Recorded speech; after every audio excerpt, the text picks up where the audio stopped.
Okay, so the Broad River Tactical radio delayed blowback upper and the HITECH Arms 12-inch silencer. Today I completed 4,000 rounds. I had been having, I'm pretty satisfied with it. I had been having a lot of ejection issues. Yeah, I don't think you'll be able to see this. So let's talk about that first. The ejection issue started about 1,500 rounds. About 3,000 rounds?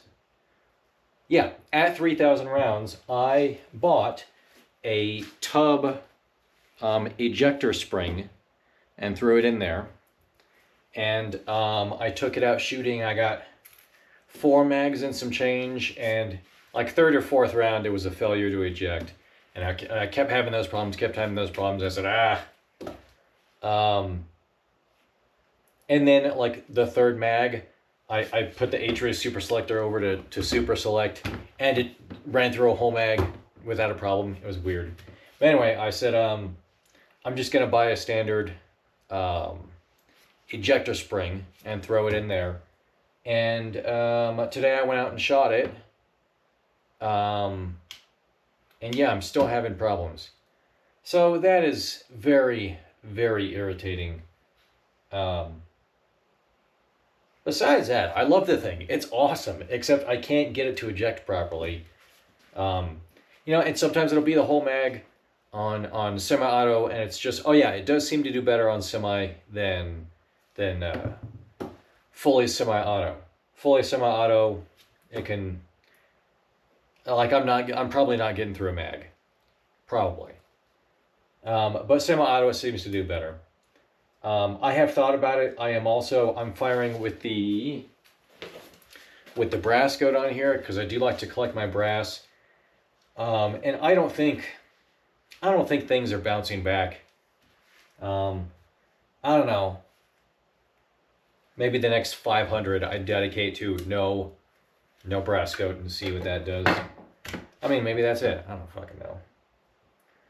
It is kind of late. I'm recording this real late. But anyway, oh yeah, so I keep the brass goat on here when I shoot, and I don't know how well the camera will be able to pick it up. But yeah, it's pretty filthy where the brass goat goes over. Delayed blowback is very, very filthy.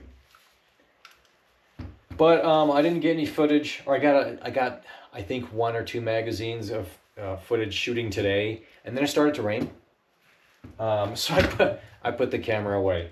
But it was real light rain. It didn't actually start coming down heavy. So when I go out and shoot, I'll take 500 rounds and load it up in mags. So when I get out there, I just shoot. And yeah, I got up to 4,000 rounds today. And that was all of the Winchester ammo that I'm using. And now I'm transitioning over to this Swiss ammo, what's it called? Whatever the hell it's called. It's not the Ruug, maybe it is. Black round, NATO spec stuff. In my previous, when I first got the system, in my testing, this worked well. I didn't have any issues with that, so we shall see if that makes a difference with my ejection stuff. What I settled on doing was changing out the ejector spring every 1,000 rounds, just as a preemptive. So I'm going to change this one out, have a fresh one in there, and then start on this ammo. Like I said, I've completed 4,000 rounds of this. I have 6,000 rounds of this on hand. And I am dedicated to firing off these 10,000 rounds in this gun, because like I said, the reason I started doing this channel was Forgotten Weapons did this upper and the suppressor, and I said, that's the coolest fucking thing. I gotta have one. So I went to do more research on it, long-term stuff, because I had never owned a silencer before. And I couldn't find it. There's no long-term information on this.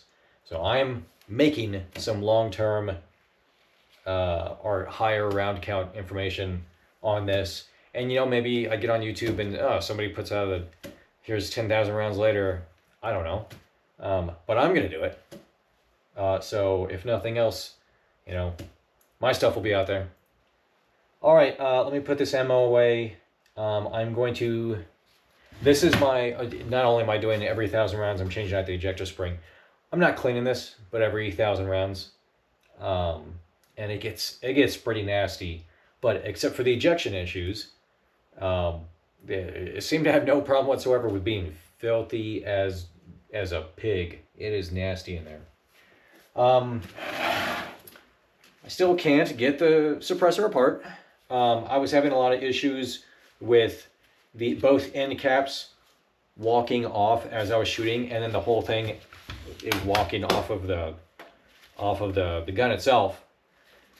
So, because where I go to shoot, it's an hour drive, and I got tired of getting out there and then stupid stuff happening, so I did a very stupid thing, and I put Loctite on these threads all the way around.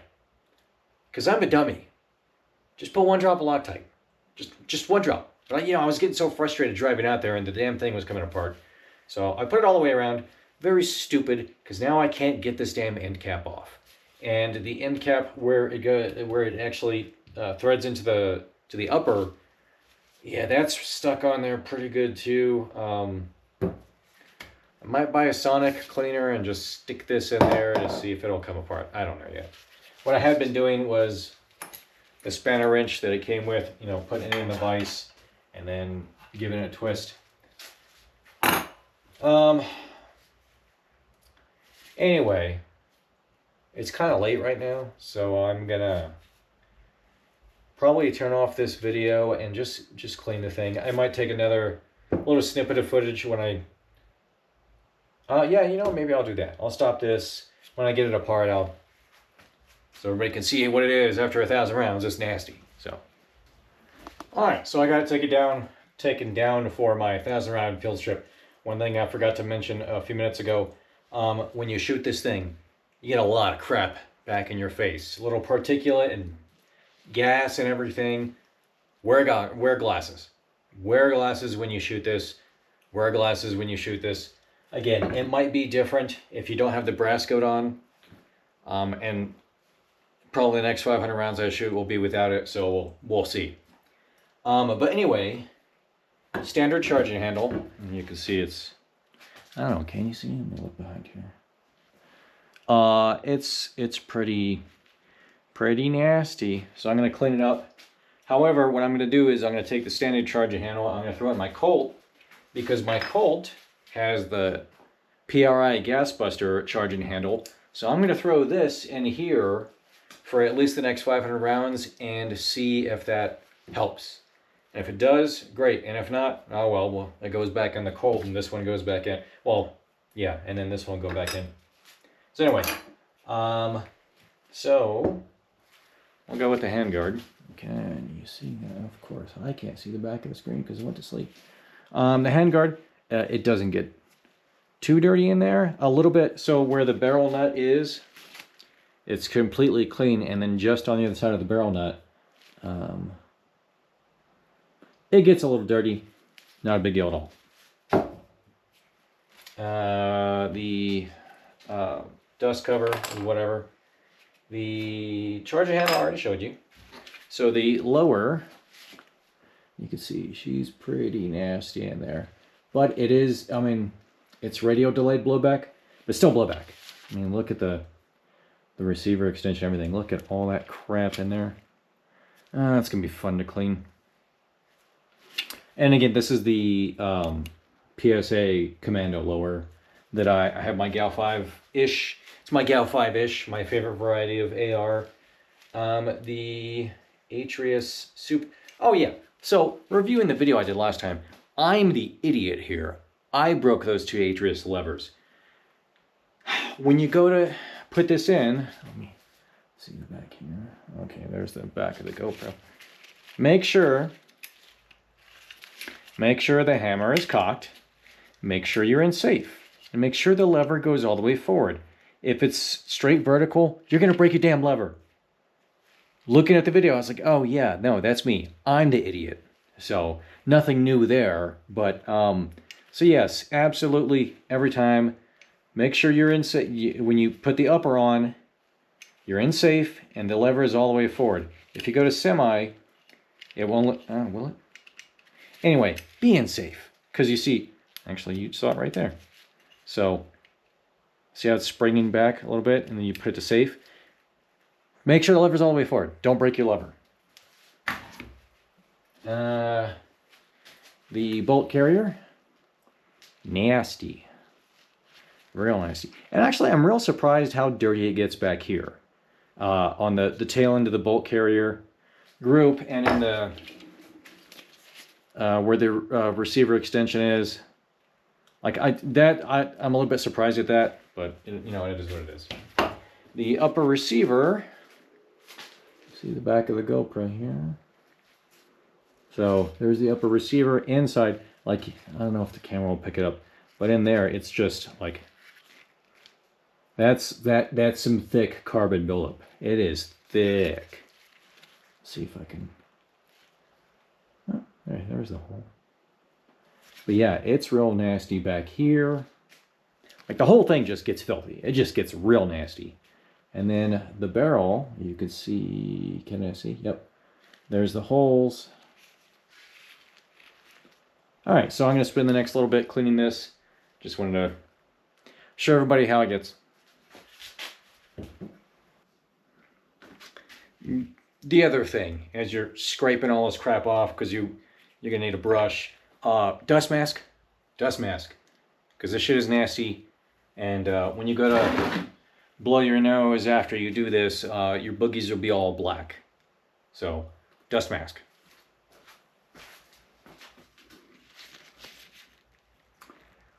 Okay, so I took the buffer and buffer spring out, and yeah, look how... I don't know if I just haven't noticed that before, but it is real nasty in there. And then the buffer, sorry, I'm maneuvering behind the camera to hold this so I can look through the viewfinder. Look at how nasty the buffer is. I mean, it wipes off easy enough, but yeah, I've not... And then the spring all the way down, well, till just about the end, it is nasty. So I know inside that tube, it's real nasty all the way down. I've not fired a lot of blowback AR, except for this thing, so I don't know if this is normal or not. Sure as hell not on a gas gun. Anyway. Okay, so something I want to point out. All this thick carbon buildup on the barrel. I found the best way to clean it off, take a razor blade and scrape it uphill.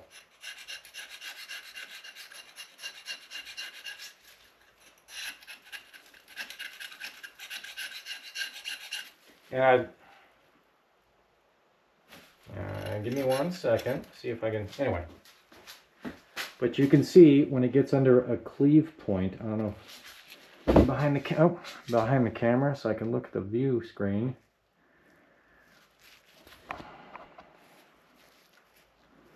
Right there. Once it catches like under the crud, it just scrapes it right off. It's great. So that is a method I have found that works fairly well.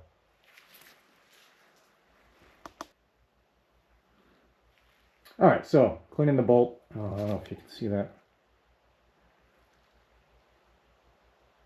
I don't know if that's going to be in focus or not. The firing pin. This part here. It looks like there's a lot of blow. Let me get behind here so I can see. For the bolt, it looks like there's a lot of crap coming back on the firing. Oh. See, I'm a dummy. That's why. Because there's a lot of blowback to the cam pin hole. And all that shit is getting there. on the firing pin. You're not going to be able to see that. But it wipes off easy enough. Yeah. Okay, everyone, you get to see my workspace, which is filthy. Okay, so I just took the ejector out. Let me get a pair of needle nose. It'll be easier to hold on to. So I just took the ejector out, and I don't know if you can see, it's a little bit bent up. And that's consistent with, I think this is the third, this would be the third ejector that I've put in here. And I put it in that first time I guess, no, it wasn't 3,000 rounds. It was 3,500 rounds, right? No, it was at 3,000 rounds. I'm being stupid. Anyway, so I put this in, and this, this spring came out of this bag. This is a ejector spring steel 3-pack. You can see there's 2 left in there. And this spring has about 800 and change rounds on it. And you can see the size difference between a brand new one. Can you? Let me see if I can get the GoPro back. Okay. So there's the size difference. Like this is 800 rounds about, and it's shrunk by about 3 coils. So this is the ejector itself. Let me get a hold of it. Which looks to be just plain old standard ejector, no big deal. So maybe changing the spring out every 1,000 rounds. Maybe I didn't need to do it more. Well, I don't know. I don't think I need to do it more than that, but holy crap. So that's irritating. And I don't know what to do to fix it besides, oh, excuse me, it's late. Oh, I don't know what to do to fix it besides just keep changing out springs. I got a couple here. So that's what I'm gonna do. I keep changing out springs every 1,000 rounds, and break this down and clean it all every 1,000. Oh yeah. That's right. Let me get the back of this up here. So yeah, there's the barrel with the. I use the razor to scrape it off and everything. Yeah. Okay. Since I got you here, so on this, the back side here of the upper. Particularly where the cutout is for the cam pin, just caked on like freaking layers and layers of carbon buildup there, which actually isn't a problem unless you want to go clean off. But it's not a problem if it was if it was getting in the way of the bolt carrier and the bolt moving back and forth, then they would have scraped it away. So it's actually not an issue. Also inside the back of the GoPro again. Hold on. No, so inside the locking in between forward of the locking lug to the breech face, that whole gap in there was a lot of caked on crap. So I got my 90-degree pick, and I took a long time cleaning it all out. It's not perfect, but it's good enough. Besides that, the rest cleans up pretty easy. I think this is nitrided. I don't think it's parkerized. I'm pretty sure it's nitrided. No, it's for sure nitrided. I'm being stupid. Did I say it's late? It's late. Anyway, so I'm going to get all this crap back together, except, of course, when I was changing out this, when I was taking out the ejector, I lost the pin. So I'm going to order some new pins, some more roll pins. Yeah, okay. Anyway, I'm not going to shoot this for the next couple of weeks anyway, so I can wait to get some roll pins. So, yep. So that's the update after 4,000 rounds. Oh, yeah. Did I say, I show the gas buster? Yeah, I'm going to throw the gas buster in there and see if that helps keep some crap out of my face. And, yeah, that's it.